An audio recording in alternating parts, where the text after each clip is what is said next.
친구들 안녕. 좋아. 세계사 시간이다. 오늘은 23강이야. 제목은 르네상스가 되겠다. 제목이 아주 크고 그냥 깔끔하네. 그지? 오늘은 교과서 90페이지랑 91페이지를 진행을 해볼 예정입니다. 교과서 펴고 잘 따라와 주길 바라요. 자, 여태까지 배운 내용을 정리를 해보자면 우리가 중간고사 이후에 쭉 배웠던 거를 크게 나타내자면은 첫 번째 게르만족의 이동과 프랑코 항구 배웠었고, 그 다음에 유럽 중세 봉건 사회, 그 다음에 교황권의 성장, 카노사의 굴 대표적인 사건, 그 다음에 십자군 전쟁과 교황권의 쇠퇴, 그리고 장원의 해체와 중앙집권 국가의 형성, 뭐 백년 전쟁 같은 거, 그 다음에 흑사병이나 뭐 도시의 성장 이런 거 공부했었는데, 이것들이 결국에 나타내고 있는 흐름이 뭐냐면 전부 다 중세에 대한 내용을 나타내고 있는 건데, 첫 번째 배웠던 것 같은 경우는 중세가 어떻게 성립했는지, 그리고 두 번째, 세 번째는 중세의 중요한 특징 두 가지, 원, 투 이걸 표현했던 거고, 그 다음에 우리가 배웠던 게 중세가 점점 더 변화해가고 있다. 이제 중세 이후의 시기인 근대로 사회가 점점 변해가고 있다. 중세의 중요한 특징이 무엇인가 달라지고 있다. 이런 내용들을 우리가 지난 시간까지 공부를 했던 겁니다.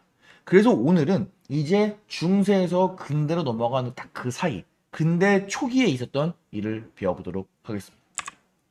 선생님이 중세 들어가기 전에 보여줬던 표였는데, 그때는 아마 여러분들이 이 표를 보고서 아무런 느낌이 없었을 거야. 이게 뭐지? 어쩌라는 거지? 이런 생각이 들었을 텐데, 이제는 아마 이해할 수 있을 거야. 아, 고대 시대 때는 고대 그리스나 로마를 배웠는데, 서로마가 멸망하는 것을 기준으로 고대에서 중세로 흔히 넘어갔다고 이야기를 하는데, 이 중세라는 것이 우리가 옛날에 배웠던 고대나 아니면 우리가 흔히 알고 있는 근대 세계의 여러 국가들처럼 국가 있는 것이 아니라 뭔가 크리스트교 중심의 분리된 사회로 이렇게 존재하는구나 라고 하는 것들 여러분들이 이제는 이해할 수 있을 거야. 좋습니다. 자, 그래서 우리가 이 내용을 다 공부한 거야. 그래서 오늘은 중세에서 근대 초기에 있는 르네상스에 대해서 알아보도록 하겠습니다. 자, 이 르네상스. 인터넷에 르네상스를 검색하면은 뉴스가 되게 많이 나와야 돼요. 실제로 많이 쓰는 말인데, 언제 쓰는지 한번 봅시다. 항구의 르네상스. 잠깐만, 빨간 색깔로 볼게. 그래서 뭐래? 상권 르네상스. 이거 무슨 말일까? 결국에 그런 상권이 되게 죽은 거야. 상업지구가 죽었는데 그것을 다시 살려보겠다. 그런 사업에 도전하겠다. 부활시키겠다. 이런 말이란 말이야. 그 아래 볼까? 서울시가 남산 르네상스를 한대. 남산 르네상스가 뭐래? 남산의 생태 환경이랑 전통 역사 문화유산이 지금은 안 좋은데 그것을 복원한다. 다시 잘 되게 한다. 다시 부활시킨다. 이런 의미란 말이야. 또 볼게. 아래 보니까 경남 지역, 경상남도에서 제조업 르네상스 시대를 연대. 보니까 경상남도에 지금 경기 침체가 와서 제조업이 안 좋은가 봐. 근데 그거를 르네상스라는 걸 해가지고 다시 부활시키려고 하는 거야. 그러니까 우리는 여기서 알 수 있는 게 뭐냐면은 이 르네상스라고 하는 말이 요즘에 어떻게 쓰이고 있냐. 르네상스. 뭔가 부활시킨다는 거지. 다시 잘해보자. 이런 의미로 쓰이고 있단 말이야. 그러니까 역사용어 르네상스는 결국에 무슨 뜻이냐면은 이 르네상스가 프랑스 말인데 이게 두 개로 딱 쪼개서 보면 될 것 같아. 우리 영어 시간에도 이거 RE 들어간 거 뭐야? 뭔가 다시. 재 이런 거지. 그래서 다시 탄생, 재탄생한다. 그래서 부활, 재생 이런 것을 의미하는 게 르네상스다. 이렇게 생각해 주면 좋을 것 같아요. 옛날에 어떤 무언가를 다시 부활시키고 다시 재생시키는 것이 르네상스다. 이렇게 생각해 주고 일단 들어가면 좋겠습니다. 오케이? 자, 일단 르네상스라고 한 단어의 뜻을 한번 풀이를 해봤습니다. 자, 그럼 배경을 한번 보도록 할게. 14세기가 되면은 우리가 흔히 알고 있는 중세사회, 이 봉건사회의 질서가 점점 더 흔들리기 시작하는 거야. 그러면서 교황의 권위가 쇠퇴하지. 우리 지난 시간에 공부를 했지만 뭐 십자군 전쟁도 있었고 교회의 대분열도 있었고 뭐 아비뇽 유수 이런 것들을 통해서 교황의 권위가 예전만 못했지. 그지? 결국에 사람들이 이제는 교황 중심, 신 중심에서 조금씩 벗어나서 그 관심사를 어디로 돌리기 시작했냐면은 인간에 돌리기 시작한 거야. 사람들 각자 개개인의 개성, 뭐 존엄성, 그다음에 뭐 자유, 그다음에 뭐 그냥 그런 세속적인 마음, 종교적인 마음이 아니라 그리고 막 신성한 마음이 아니라 그냥 나의 마음 속에 있는 그 자연스러운 인간의 마음, 그런 욕구에 대해서 사람들이 관심을 갖기 시작하게 된 거지. 중세사회가 흔들리면서 나타난 변화야. 근데 그러면은 이러한 인간의 개성, 존엄성, 자유, 세속적인 욕구 중세에는 없잖아. 중세는 신 중심이잖아. 종교 중심이잖아. 이거 어디 가서 찾을 거냐? 이런 문제가 발생하는 거야. 그래서 이 중세 말기 근대 초의 사람들이 이러한 것들을 어디서 찾았느냐? 바로 고전, 고대 시대 때 찾은 거야. 고대 그리스와 고대 로마에서 찾은 겁니다. 고대 그리스, 고대 로마 신중심 아니었어. 우리 고대 그리스의 문화 할 때 이야기했던 게 인간 중심적이고 합리적이다 이런 얘기했고, 그 다음에 로마는 어떤 종교적인 열망보다는 굉장히 실용적인 것에 초점이 맞춰져 있는 나라였잖아. 그런 것을 보건대 우리가 중세보다 근대가 훨씬 인간 자체에 초점을 맞추고 있는 시대였다. 우리는 그러한 시선을 중세가 끝나가고 이제 새로운 시대가 시작할 때 다시 고전 그리스와 로마에서 복원시켰다, 부활시켰다, 재생시켰다 라고 해서 이걸 우리가 르네상스라고 부르는 겁니다. 오케이? 좋습니다. 자, 중요한 사진이야. 잘 보도록 합시다. 선생님이 이야기한 걸 증명해 보도록 할게. 자, 두 개 다 똑같은 주제로 그린 거야. 미의 새 여신이라고 하는 주제를 그린 건데 중세시대 때 그림을 볼래 얘들아? 어때? 굉장히 엄숙한 느낌이지. 사람들 생긴 것도 굉장히 비슷하고 그다음 옷 입은 것도 완전 똑같아. 근데 입을 때 옷이 어때? 거의 뭐 발목부터 그 다음에 여기 가슴팍까지 완전 옷을 아주 두꺼운 옷으로 칭칭 감아서 뭐 안 보이지. 그 다음에 몸매도 굉장히 이렇게 두드러지지 않게 그렸어. 저쪽 일직선으로, 그지? 그래서 굉장히 경건한 느낌을 준다. 선생님 미술을 잘 알진 않아, 역사 전공이니까. 근데 딱 보더라도 뭔가 굉장히 딱딱하고 경건하고 뭔가 그런 느낌 들지? 근데 반면에 원래 이렇게 그리지 않았다는 거야. 원래 고대 시대 때는 어떻게 그렸냐? 로마 시대 때 폼페이에 남아있는 그림을 보게 되면 이게 미의 새 여신이야. 어때? 이 그림이랑 비교해봐. 고대랑 중세랑. 이게 훨씬 옛날이지, 고대니까. 근데 여기에는 좀 더 자유롭게 인간의 몸 자체에 집중을 해서 표현했다 이거야. 뭐 옷도 굉장히 야하게, 옷을 아예 안 입었다 그지? 엉덩이도 이렇게 그리고 그다음에 몸매도 보면은 이렇게 훨씬 더 굴곡지게 그린 것을 여러분들이 확인할 수 있어. 딱 봐도 다르지? 근데 이게 이제 원래 이런 식의 중세 예술이 있었다면은 이것이 르네상스 시기로 넘어오면은 확 달라진다는 거야. 그럼 우리가 상상해보자. 왼쪽 고대랑 중세 중에 어떤 거랑 비슷할 것 같아, 르네상스는? 훌륭합니다. 고대 거가 부활한다 그랬어. 오른쪽에 있는 그림, 맨 오른쪽에 있는 그림이 바로 르네상스 시기의 대표적인 화가인 라파엘로가 그린 봄이라고 하는 그림에 나오는 미의 새 여신. 어때? 딱 보면은 차이가 느껴지지, 그지? 고대 시대랑 다시 비슷하게 돌아가고 있는 거, 부활시키고 재생한 거 확인할 수 있어. 보게 되면은 일단 뭐 몸매를 굉장히 인간의 몸에 대해서 표현하는 거를 거부감 없이 굉장히 표현했지. 그 다음에 굉장히 과감한 거 볼 수 있어. 여기 이 사람들 어때? 너무 경건하지? 근데 이 사람들 입고 있는 옷 어때? 요즘 말로 따지면 시스루야, 그지? 그래서 다시 르네상스 시기에 오면은 고대 시기에 그런 인간에 대한 것들, 더 이상 신중심의 경건하고 종교 중심 이런 엄숙한 거 이런 것들이 이제 아닌 거야. 이제 새로운 시대, 새로운 물결이 찾아오고 있는 거다. 사람들의 정신에서, 사람들의 마음에서, 사람들이 그리는 예술에서, 사람들이 쓰는 문학에서, 전 분야에서 이제 인간 중심의 세계가 밀려오게 되니 그것을 상징하는 것이 바로 르네상스라고 할 수 있겠습니다. 오케이? 좋습니다. 넘어가겠습니다. 자, 그래서 오늘 르네상스에 대해서 배울 것은 두 가지입니다. 첫 번째, 이탈리아에서 시작됐어. 그래서 이탈리아의 르네상스는 어땠는지. 그리고 두 번째, 이 이탈리아의 르네상스가 알프스 산맥을 넘어서 전파되는데 그 전파된 이탈리아 이북의 르네상스는 어떤 특징이 있는지 이 두 가지를 나눠보도록 하겠습니다. 자, 먼저 이탈리아의 르네상스. 우리는 이탈리아 르네상스의 특징을 알아보기 전에 르네상스가 왜 하필 이탈리아에서 시작됐는지 그것을 알아야 돼. 뭐 에스파냐도 있고 프랑스도 있고 영국도 있고 하고 많은 곳 중에 왜 하필 이탈리아 지역에서 르네상스가 시작되었는지 우리가 그것을 알아봐야 됩니다. 왜냐? 먼저 첫 번째 이유, 이탈리아는 옛 로마 제국의 중심지였어. 우리가 르네상스라고 하는 것이 옛날 고대 그리스 로마의 고전 문화의 정신을 부활시키는 거라 그랬잖아. 그럼 당연히 원래 옛날 고대 로마의 중심지였던 이탈리아가 유리할 수밖에 없는 거지. 고대 로마의 풍부한 유산을 간직하고 있었기 때문에 그것을 그대로 뿅 부활시킨 것이 이탈리아 르네상스가 되겠습니다. 또한 이탈리아는 당시에 우리가 십자군 전쟁의 결과에서 조금 배웠을 텐데 지중해 무역의 중심지였어.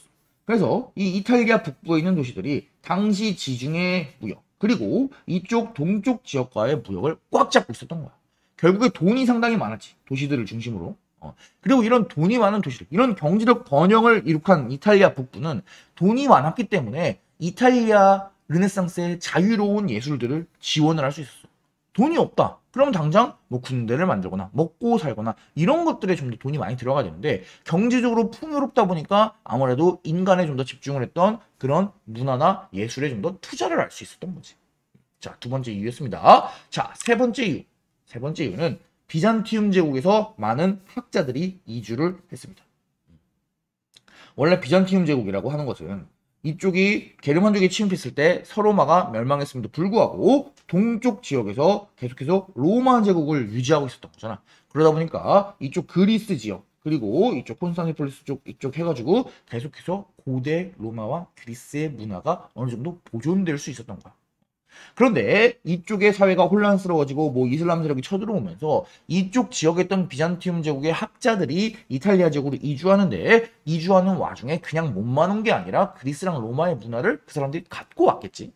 그래서 이런 것들 또한 르네상스에 영향을 줬던 거야. 비잔티움 제국이 르네상스에 영향을 줬습니다. 자, 그래서 여러분들 이 세 가지 이유로 이탈리아에서 가장 먼저 르네상스가 시작되게 되는 거다.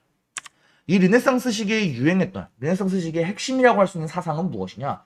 바로 신중심의 사상을 벗어나는 거야. 신중심의 세계관을 벗어나서 이제는 무엇에 집중한다? 이제는 인간의 본성에 집중을 한다. 옛날에 종교적이고 엄숙하고 신중심이고 교황의 권위가 세고 이럴 때는 상상할 수 없었던 거야. 인간 그 자체에 좀 더 집중하는 것을 볼 수 있습니다. 이것을 영어로는 휴머니즘, 인문주의라고 하는데 휴머니즘, 휴먼 인간에 좀 더 관심을 갖는 이즘, 주의라 이겁니다.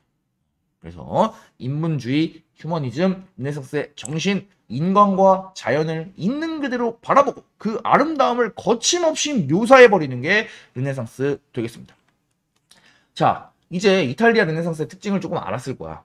예술 중심으로 발전했고 그 다음에 이런 인문주의 이런 것들이 유행했다. 이런 것들.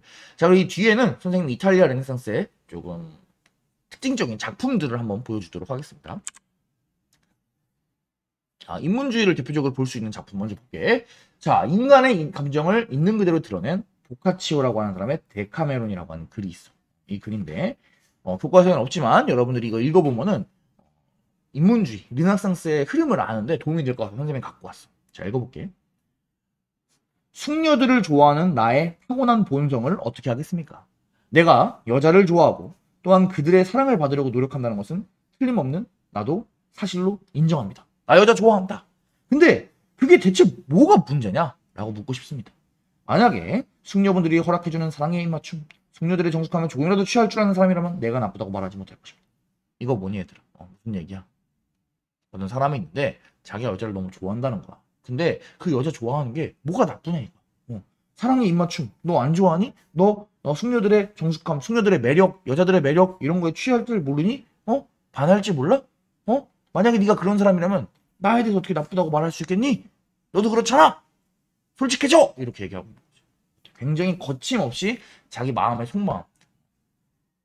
한 사람이 다른 사람을 사랑하는 거는 굉장히 자연스러운 일이잖아, 그지? 그런 인간의 마음을 거침없이 글로써 문학으로 표현하고 있는 것이 당시 르네상스의 사회 모습이다. 이렇게 생각해주면 좋겠습니다. 자, 다음 넘어가도록 하겠습니다. 지금부터는 이탈리아 지역은 특히 예술이 발달했어. 예술 중에도 특히 그림. 그래서 르네상스 시기의 대표적인 화가와 그림들을 조금 알아볼 예정이야. 그래서 선생님이 온라인 클래스 기간 끝나면 여러분들 등교하면은 또 대표적인 그림들도 프린트해가지고 다 나눠줄 테니까 꼭 반드시 지금 선생님이 화면에서 보여주는 그림들은 여러분들이 교양을 위해서라도 한번 꼭 알아두는 게 좋겠습니다. 시험에서도 매우 주요하게 다룰 예정이니까 지금도 꼭꼭 집중을 해서 좀 한번 보도록 합시다. 먼저 이탈리아 르네상스의 초기를 대표하는 대표적인 화가 보티첼리. 보티첼리가 그린 그림에 뭐가 있냐? 여러분 본 적 있을 거야. 비너스의 탄생 이런 그림 본 적 있지? 그지? 그래서 비너스의 탄생 보게 되면 아까 설명했던 것처럼 뭐 굉장히 인간의 그런 신체의 아름다움을 표현하는데 뭐 거침이 없다, 그지? 그리고 아까 여러분들이 처음에 봤던 그 미의 새 여신이 들어있는 봄 이런 그림도 보티첼리의 그림입니다. 자, 보티첼리는 르네상스 시기의 좀 초창기고 보통 우리가 이제 르네상스를 대표하는 이탈리아의 3명의 화가를 꼽으라 그러면은 보통 첫 번째 레오나르도 다빈치를 뽑지. 굉장히 유명한 사람이지. 여러분들 이름 들어봤을 거야. 그래서 보게 되면은 이 사람 그림을 되게 잘 그려. 그래서 여러 가지 연구도 했어요. 이렇게 막 해부학도 연구하고 사람의 인체에 대해서 막 연구하고 그다음에 뭐 여러 가지 과학 기술 다양한 발명품 같은 것도 연구하고 그랬어. 헬리콥터 같은 걸 연구한 것 같지, 그지? 그래서 되게 다양한 분야에 재능이 많았던 사람인데 이 사람이 그렸던 그림 엄청 유명하지. 여러분 교과서에도 있는 그림들이지, 그지? 뭐 모나리자, 최후의 만찬 이런 그림들 여러분들 아마 제목을 들어봤을 거다. 모나리자 아직도 많이 패러디되는 그런 유명한 그림이지. 최후의 만찬도 뭐 워낙 유명한 그림이고 그래서 여러분들이 제목이랑 작가를 한번 연결을 해서 좀 공부를 해줬으면 좋겠어. 그래도 우리가 르네상스 시기를 공부했는데 나중에 여러분 이제 코로나 끝나면은 분명히 해외여행 갈 거란 말이야. 백신 맞고 코로나가 종식되고 인간이 코로나의 승리를 거두면 여러분들 사랑하는 부모님 그 다음에 가족들이랑 같이 유럽 여행도 갈 거야. 그럼 박물관 같은 데 가서 분명히 이런 작품들을 볼 수 있는 기회가 있을 거야. 그럴 때 멀뚱멀뚱 보지 말고 이거 르네상스 이거 그때 배웠던 건데 이거 중세가 끝나고 그대로 넘어가는 그 시기의 인문주의적인 느낌 인간에게 좀 더 초점을 맞춘 그런 느낌이라고 여러분들이 좀 체크를 해주면서 봤으면 좋겠는 마음이 선생님한테 있다. 그래서 한번 편하게 그림들 좀 봤으면 좋겠습니다. 자, 두 번째 인물은 미켈란젤로. 미켈란젤로 정말 대단한 인물이지. 자, 이 사람의 대표적인 작품은 이 로마 안에 바티칸이라고 이제 교황이 있는 곳이 있어. 이 교황이 있는 곳에 이 시스티나 성당이라고 하는 성당이 있는데 이 성당 안에 그림이 정말 대단하다. 얘들아. 여러분 교과서에도 나와 있는데 성당 안에 보면 이렇게 벽화가 그려져 있어. 가운데 옆쪽 앞쪽에 벽화, 옆쪽에 벽화, 위쪽에도 천장화 그려져 있는데 와 정말 그 규모가 대단하다. 선생님도 안 가봤는데 너무 가보고 싶어. 먼저 이 그림 먼저 볼게. 교과서에 있는 그림이지. 이른바 최후의 심판. 진짜 엄청 거대하고 엄청 대단한 그림이야. 선생님 미술에 대해서는 잘 모르지만 진짜 실제로 보면 그 압도당할 것 같은 느낌이야. 이 그림이 얼마나 멋있었냐면은 교황 바오로 3세라는 한 인물이 이 그림을 보고 나서 오 하느님 심판의 날에 저의 죄를 묻지 말아주소서 이렇게 말할 정도로 진짜 심취할 정도로 멋진 그림인 것 같아. 재미로 알려주자면은 여기 이거 보이니? 이 사람 누굴 것 같아? 이 사람 미켈란젤로 본인의 그런 모델을 해서 그린 그런 부분이라 볼까? 비슷하니? 이 얼굴 잘 기억해? 비슷한 것 같아? 그래서 뭐 이런 재미난 얘기들도 사실 그림에 많이 숨어 있는데 뭐 미술 시간이 아니니까 다 해주긴 어려울 것 같고 여러분들이 나중에 진짜 코로나 끝나면은 꼭 직접 선생님도 아직 못 봤지만 선생님도 갈 거야 코로나 끝나면 그래서 여러분들 꼭 잘 봤으면 좋겠습니다. 와 일단은 지금은 필 느꼈으면 좋겠습니다. 정말 멋진 그림인 것 같아 그치? 자 천장에는 이렇게 시스티나 천당화가 아니라 천장화입니다. 그래서 이제 그림이 이렇게 많이 그려져 있어. 천장에 이렇게 누워가지고 이렇게 그린 거야.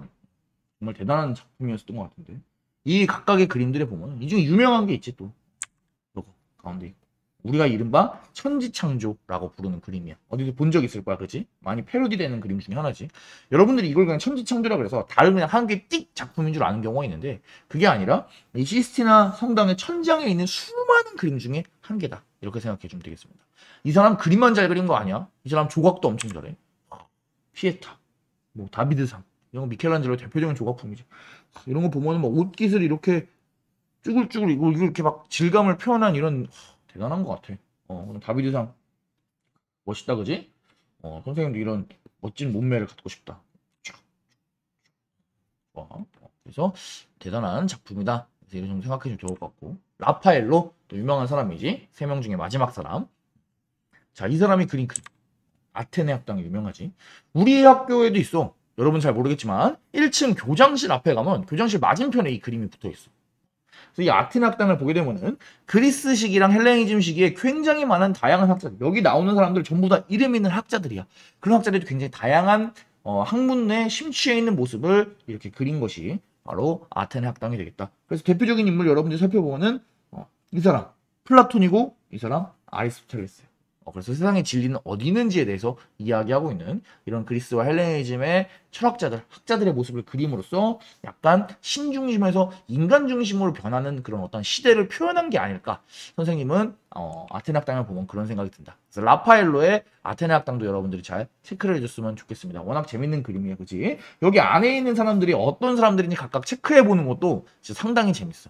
관심 있는 친구들은 꼭 인터넷에 검색을 해보길 바랍니다. 자, 그래서 이탈리아 르네상스는 예술 중심 여기까지 한번 보고 이제 그 뒤로 넘어가도록 하겠습니다. 자, 페이지 오른쪽으로 넘어오세요.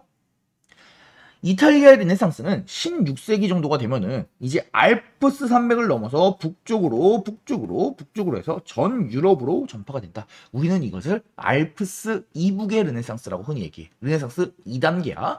자, 그래서 우리가 이탈리아의 르네상스가 문학이나 미술 같은 것이 발달하는 것을 그 중심으로 뒀다면은, 그럼 두 번째, 알프스 이북의 르네상스의 특징은 무엇이냐? 바로 사회와 교회의 부패를 비판했다라고 여러분들이 얘기를 해주면 좋겠습니다. 무슨 말인가 하니 여기서 이미 이제 인간에 대해서 그리고 신 중심에 대해서 이미 벗어나기 시작한 거예요. 그러니까 인간이 살고 있는 사회에 좀 더 많은 관심을 갖게 되고, 옛날에 중세시대 때 신이라는 권위로 온갖 것들을 다 했던 교회가 부패하면은 그거에 대해서도 거침없이 사람들이 비판하는 그러한 정신을 갖게 된 거야. 확실히 예전과는 달라졌지. 자, 대표적으로 어떤 것이 있냐? 여러분 교과서에도 있는 인물이야. 누구냐? 에라스무스라고 하는 인물이 있어. 이 에라스무스라고 하는 인물은 우신, 그러니까 어리석을 우자야. 바보신을 한 명 등장시켜. 그래서 그 바보신을 이용해서 기존의 교황, 성직자, 군주, 학자 이런 사람들, 중세시대 때 되게 높은 권위를 갖고 있던 사람이지. 이런 사람들 거침없이 비판한다. 우리 그래서 이 사람 알프스 이북의 인문주의자라고 부르는데, 이 사람이 쓴 우신 예찬에 나오는 내용을 한번 읽어봅시다. 교황은 바로 나 우신 덕분에 우아한 생활을 하고 있다. 왜냐하면 연극이나 다름없는 화려한 교회 의식을 통해 축복이나 저주의 말을 하고 감시의 눈만 번쩍번쩍 하면은 충분히 그리스도에게 충성했다고 생각하기 때문이다. 이게 무슨 말이냐? 좀 어렵게 느껴질 수도 있는데, 원래 교황, 원래 성직자 그리스도에게 충성해야 되지. 근데 충성할 때 형식적으로 해야 되니 아니면 마음에서 우러나와가지고 제대로 해야 되니? 마음에서 우러나와서 정말 기독교를 사랑하고 사람들을 사랑하고 그리스도의 정신을 이어받아가지고 그리스도를 충성해야 되는데, 그게 아니다 이거. 그냥 연극이랑 다름없대. 지금 교황이 하고 성직자가 하는 건 그냥 연극이야. 그냥 화려하게만 하는 거야. 그래서 이런 교회 의식만 하고 그냥 아무 생각 없이, 진정한 마음 없이 축복합니다. 그러면 안 됩니다. 저주합니다. 내가 감시할 거예요. 막 깜빡깜빡 이런 퍼포먼스만 하면 마치 그게 진정한 신앙인 것처럼 너희들 생각한다. 하지만 그러면 안 된다. 라고 이제 바보신, 그러니까 직접 그리스도를 비판할 수 없잖아. 그러니까 이 바보신이라고 하는 사람을 등장시켜가지고 그런 식으로 우회적으로 교황, 성직자 이런 사람들 비판하고 있는 거야. 확실히 중세랑 달라졌지. 이제 느낌 파고지 얘들아, 그지? 그 다음에 또 재밌는 게 있는데, 여러분 교과서는 없지만 영국인 중에 토머스 모어라고 하는 인물이 있었어. 이 사람 유토피아라고 하는 책을 지었는데 여기서는 이상사회의 모습을 제시했어. 유토피아가 이상사회인데 사실 뜻을 분석해보면 어디에도 없는 이라는 뜻이야. 그러니까 원래 여기로 가고 싶다. 근데 현재 시대에는 없다라고 하는 그런 내용들을 책으로 씀으로써 우회적으로 현실을 비판했던 게 토머스 모어 유토피아지. 그래서 유토피아란 말도 지금 이상향, 이상세계 이런 말로 굉장히 많이 쓰이는 말이야. 르네상스가 쓰이는 것처럼. 여러분들 좋아하는 영화 중에 주토피아라는 영화 있지? 영화 아니? 선생님도 진짜 재밌게 봤는데 이 주토피아라는 게 이 주 플러스 유토피아야. 주, 동물들이 사는 이상향. 여기 보면은 이 마을에서, 이 도시에서 동물들이 막 서로 어우러져서 살잖아. 늑대랑 막 토끼가 친구가 되기도 하고, 원래 현실 세계에서 늑대가 막 토끼 잡아먹잖아, 그치? 근데 여기서는 이제 이상세계이기 때문에 다 같이 사이좋게 지낸다. 그러니까 이제 동물들의 이상세계에서 주토피아라고 표현을 하는 건데, 이제 그래서 유토피아, 이게 이상세계, 이상향, 현실에 대한 비판, 알프스 이북의 르네상스 이렇게 생각해 주면 되겠습니다. 자, 그리고 이 알프스 이북의 르네상스의 이런 현실 비판적인 사고방식은 당시에 과학기술이랑 맞물렸는데, 당시에 과학기술로 활판 인쇄술이라는 게 발명됐어요. 여러분 별표 쳐도 좋습니다. 이 활판 인쇄술은 뭐냐면 이 활자를 이렇게 쪼개져 있는 활자들을 맞춰가지고 판을 만드는 거야. 그리고 그 판을 찍어가지고 인쇄를 하는 거야. 여기다가 이렇게 판을 만드는 거야. 이 활자가 한 개 한 개 있으면 글자별로 만드는 거야. 그 판때기 하나를 통째로 파는 게 아니라 여기다가 글자를 맞추는 거야. 가나 다라 해가지고 자기가 쓰고 싶은 말을 딱 맞춘 다음에 쫙 해가지고 이 앞잡기 프레스기를 이용해가지고 책을 꽝꽝꽝꽝 찍어내는 거지. 옛날에 과학기술이 발전하기 전에는 책을 일일이 손으로 써서 베끼든가 아니면은 그 책 한 페이지를 그대로 이걸 파가지고 그대로 똑같이 파서 해야 되는데, 똑같이 그 한 페이지를 다 팔라 그러면은 너무 시간이 많이 걸리잖아. 일일이 베껴 쓰는 건 뭐 말할 것도 없고, 그지? 그래서 책이 굉장히 보편화되지가 않았는데 이 활판 인쇄술이란 것이 발명이 되면서 이 활판 인쇄술을 통해서 굉장히 지식이 빠르게 전파되었다. 그래서 르네상스에서 알프스 이북의 르네상스 시기에 활판 인쇄술의 발명은 단순한 인쇄술의 발명이 아니라 지식과 사상이 온 세계로 전파되고 하는 그런 큰 역할을 했다. 이렇게 여러분들이 생각해주면 되겠습니다. 자, 오늘 배웠던 내용 정리하고 수업 마치도록 하겠습니다. 오늘은 근대 초기의 르네상스에 대해서 배웠어. 르네상스를 하면 결국에 고전 문화가 부활했다. 신중심의 세계관에서 벗어난 인간의 초점을 맞춘 인문주의다. 이렇게 얘기할 수 있을 것 같고, 크게 알프스 르네상스, 이탈리아 르네상스와 알프스 이북의 르네상스를 나눌 수 있다. 이탈리아에서는 고대 로마 제국의 중심지였기 때문에 지중해 무역이 발달했기 때문에 비잔티움의 학자들이 이주했기 때문에 르네상스가 발전했는데 그 특징으로는 미술이나 문학이 발전했다. 다빈치, 미켈란젤로, 라파엘로 같은 거장들의 그림을 우리가 같이 살펴보는 시간 가졌습니다. 자, 알프스 이북의 르네상스는 사회 비판적이고 부패한 교회에 대해서도 비판적이었다. 그리고 활판 인쇄술이 발명되면서 그러한 세상들이 멀리 전파되었다. 라고 여러분들이 생각해주면 좋겠습니다. 자, 오늘은 근대 초의 르네상스에 대해서 공부를 했고, 다음 시간에는 이제 한술 더 뜨는 걸 보여줄게. 이제 이 활판 인쇄술로 전파된 교회에 대한 비판적인 인식이 어디까지 나아가냐? 이제 종교개혁이라고 하는 사건까지 나아가는데, 다음 시간에 한번 종교개혁이 무엇이고 그것이 현대 세계에 어떤 영향을 주었는지까지 알아보도록 합시다. 정말 수고 많았습니다, 여러분. 그럼 다음 시간에 만나요.